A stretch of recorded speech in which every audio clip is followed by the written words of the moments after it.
Hello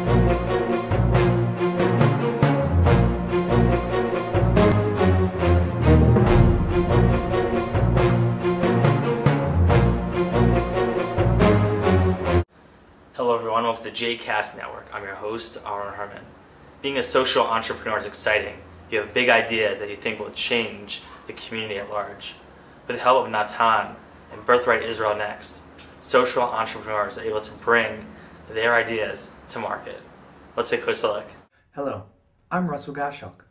I'm a freelance audio and video producer here in Atlanta. I'm also the director and founder of the Atlanta Jewish Music Festival, or AJMF, and a Birthright NEXT Natan grant recipient. Over 2 years ago, I set out on a journey to connect musicians and audiences to Jewish music, culture, and each other. I believed then, as I do now, that Jewish music can be fresh and appealing for Jews and non-Jews of all ages. Since our birth, we have promoted and produced events that entertain thousands of people in our community. We have managed 2 artist residencies with international Jewish musicians, So-Called from Canada and Axum from Israel. And we have created 2 consecutive spring festivals, expanding this year to include a local stage and a Shabbat service. AJMF produces and promotes fresh Jewish music, but our impact is greater than a series of events. At our listening parties, we introduce young Jews to new artists they've never heard before. Attendees are often surprised that they are Jewish musicians. Our open mic nights offer opportunities for local musicians to meet and collaborate.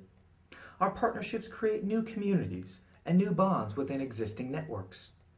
As we grow, AJMF will inspire my peers and the generations after to have a greater sense of pride in our people and our musical creations. And that's why I do what I do. If you want to learn more about AJMF, check out our website, www.atlantajmf.org. Our Facebook profile and Twitter tag are the same as the website, Atlanta JMF.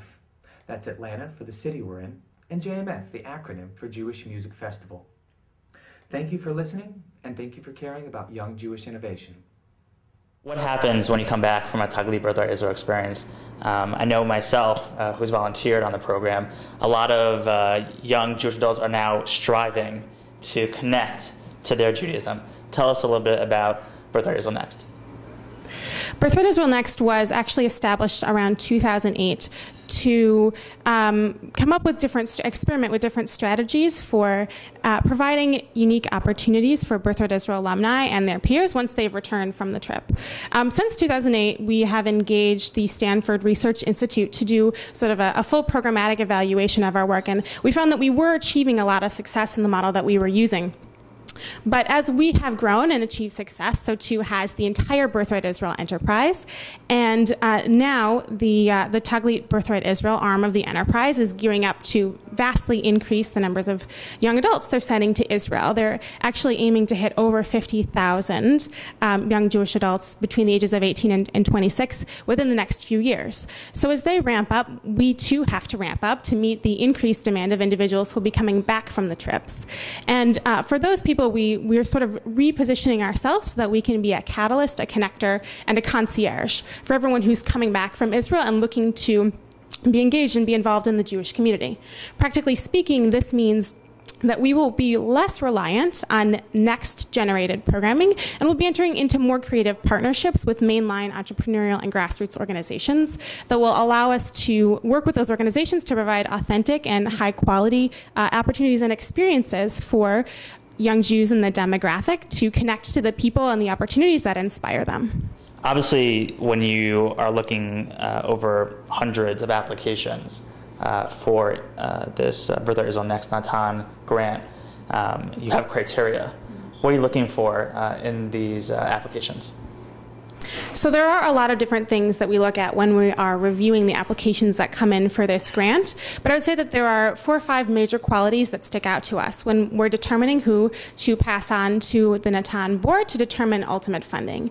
And those are things like reach, how many people and what kind of impact do the projects get, scalability, can they be replicated in other communities, tailored to the needs of that community, things like access points to Judaism, which is inclusivity, and are we providing ways for Jews who consider themselves Jewish in different ways to access the culture and the community?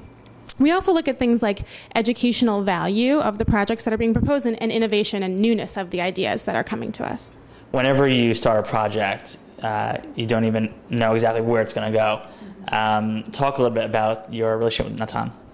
So Natan has actually been a real pleasure to work with. We've been able to facilitate the grant-making relationship such that it is a fully collaborative process from the beginning when we start promoting the grants and until when grantees are selected and all throughout the grant administration process. Members of the Natan committee additionally have been extremely helpful in guiding some of our applicants in the process before they are actually selected for funding. And we know that that's been a huge asset to the way that their projects end up developing.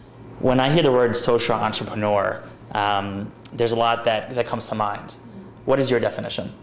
So I think that the term social entrepreneur is a really interesting one because it's one that I've only become familiar with in the last few years. And I'm not even sure that it's the way that the people who are applying and receiving these grants really identify themselves. What we see in these people are that they are young people who have identified gaps in their communities, and they feel that they are the people who can create the programming and the opportunities to fill those gaps.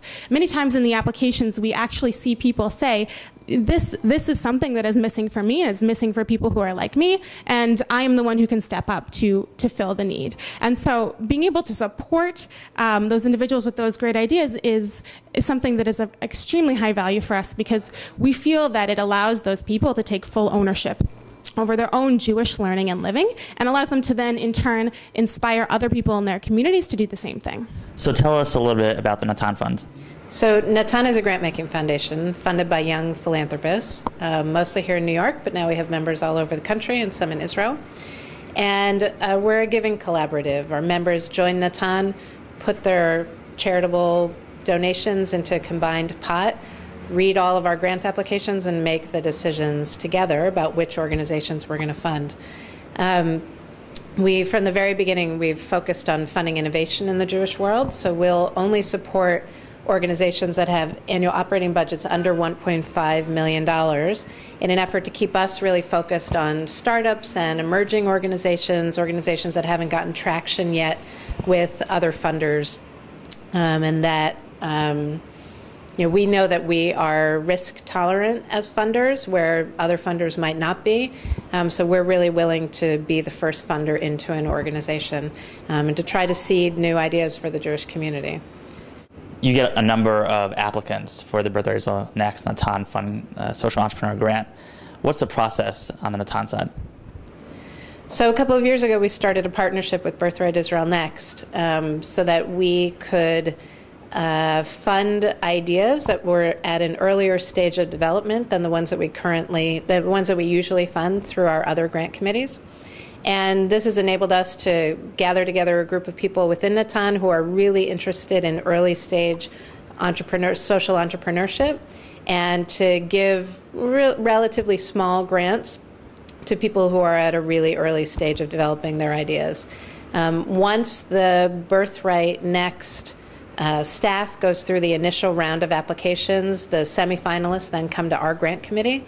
Our members sit around a table, read the applications, and decide together which people they'd like to meet with in person or by video. We do those. We have another meeting where we do those interviews, and after that, our members decide where they want to allocate the funds. Innovation is critical in our world, and the Jewish community is constantly changing. In the 21st century, there are many different issues at hand.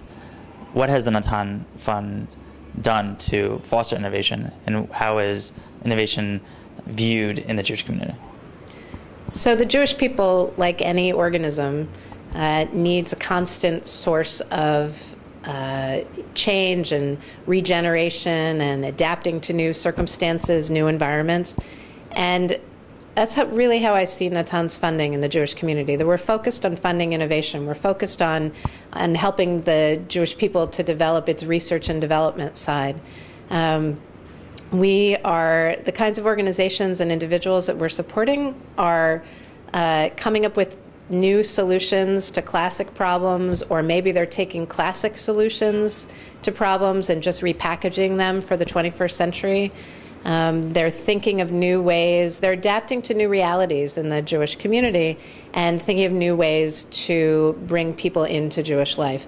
We really think of them as creating new access points to Jewish life for 21st century Jews.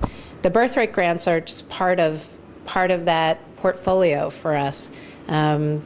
These are people who have been energized by their birthright trips, and in many cases are coming from the fringes of the Jewish community, had not previously been engaged Jewishly, and they have amazing ideas for how to engage their peers in Jewish life.